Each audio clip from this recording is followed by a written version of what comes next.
Vivis 13, Chapter 6. Pat was startled awake by an angry shrill that filled his room. It took him a couple of confused seconds to figure out that the foreign sound was actually his alarm clock. He hadn't used it in a long time. Big red numbers flashed 6 o'clock a.m. harshly in the dark. He couldn't remember the last time he woke up this early and didn't care to. It was downright painful.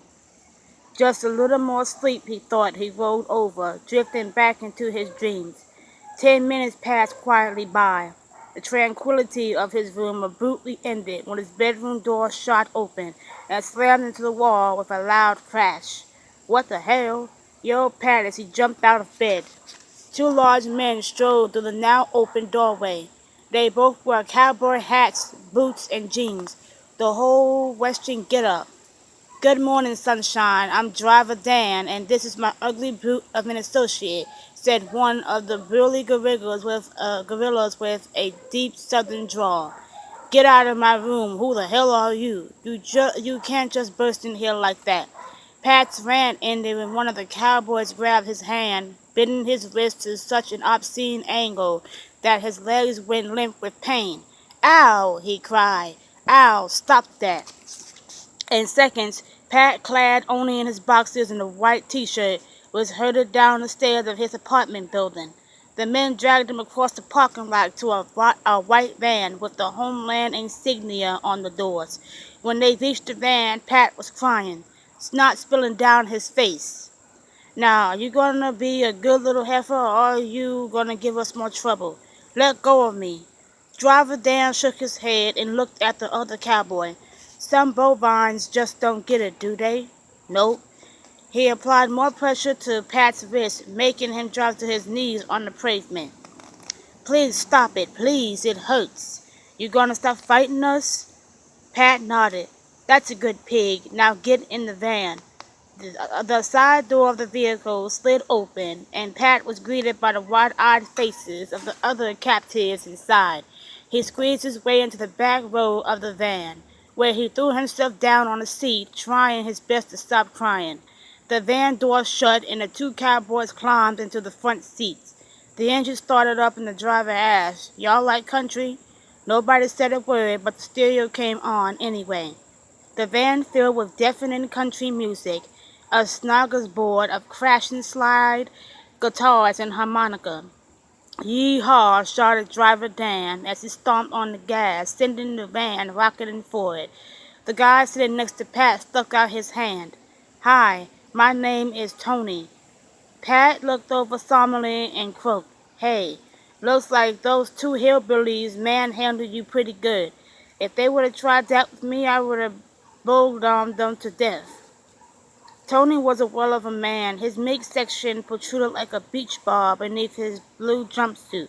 The guy was huge, at least 400 pounds.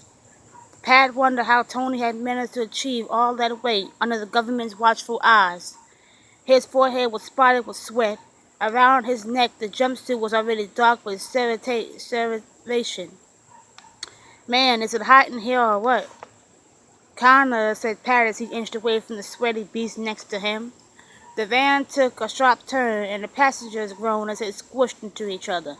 Tony rolled into Pat, soaking him with his perspiration and nearly crushing him to death. "Oops, my bad, buddy. Looks like I got you a bit wet. Damn, this heat." Pat tried not to look too horrified as he furiously wiped off Tony's bodily fluids. "So I used to play in the NFL. I was an offensive lineman. Can you tell? Anyway, one game, a linebacker came in low and pow, blew out my knee. He screwed up real good. Just like that, my career's over and now I'm here. The government doesn't seem to care about how fat and healthy we professional football players are until we start playing. Ain't that convenient? Probably because they get to tax the hell out of our salaries." "I'm sorry to hear that," Pat said, but he wasn't really. He wondered why the big Italian was hell-bent on having a conversation despite the loud music and psychotic driving. Tony drummed his fingers on the seat in front of him. "But hey, a 6-week vacation from work ain't too bad." Up in the front, Driver Dan yelled loudly, We have one more camper to pick up. After that, we will be on our way to the Lake Travis Health Retreat, so just sit back and relax. As if to directly contradict his last statement, Driver Dan proceeded to run a red light and take another sharp turn, allowing anything but relaxation. Did he set camper? Pat whispered to himself in disbelief. Christ, we really are headed to Fat Camp. The van drove on for another 10 minutes and then swerved into a side street, pulling up to a rundown apartment complex. A pale girl, looking utterly miserable, sat on the curb with her arms wrapped around her legs. Her ghostly skin tone contrasted starkly with her bright pink hair, which was just long enough to cover her ears. She had the whole cute and helpless look going for sure, like one of those white lab mice awaiting the guillotine of research.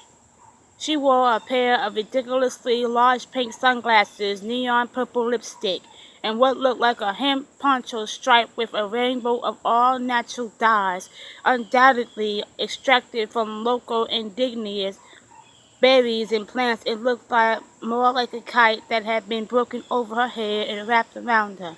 The girl's face was devoid of emotion. The sun was still below her horizon, so she had to be half blind sitting there in those stupid sunglasses. Driver Dan once again hopped out, but this time he showed a gentleness that was completely absent in Pat's recent experience. The cowboy even offered a hand to help the girl into the van.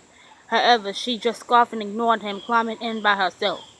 Pat wondered if the courtesy Driver Dan showed the girl was because she wasn't overweight. In fact, she wasn't even close. She looked severely malnourished. Pat knew the world seemed to think he and other large people were second-class citizens. The mere fact that the government shipped them all to retreats like they were some kind of diseased lepers was enough evidence to prove the stigma of fat. Dan got back in the driver's seat and introduced the new arrival. Everyone meet Modest. This will be her fourth time back to the health retreat, so give her a round of applause. If you want pointers on what not to do, she would be the person to ask. Modest promptly told him to fuck off, which gave him a good hard laugh. That a girl. Why is she so modest? Tony yelled from the back. Pat slapped his head and said, Tony, her name is Modest. The girl's face remained emotionless, hidden behind her glasses, offering no confirmation. Ah, Tony hummed, scratching his head. Driver Dan shouted, Okie dokie, let's get this party started.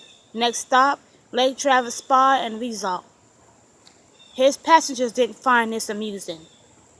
Just y'all wait. 6 weeks from now, you will all look and feel like $1,000,000. Pat highly doubted this. More like 6 weeks from now, he was going to be sore, overweight, and starving. Just the thought of the pain that was quickly approaching made him feel sick. Dan cranked the music up again, louder this time, ignoring the protest that aroused behind him. This time, a new country song played, the theme of which seemed to center around titties and beer. Trying to ignore the music, Pat eyed Modest from the back of the van. The girl's hair was just a few inches longer on the right than the left side. The asymmetry of her hair cried a tale of his frustration. Clumsy scissors and a drunken homemade haircut. Her skinny arms hung at her sides like limp ropes. She didn't look too unhealthy, though. Maybe just depressed. Her skin was pasty. She looked like she hadn't slept for days. Pat found himself strangely attracted to her. She reeked of counterculture, depravity, and alcohol. The van now smelled like sour whiskey.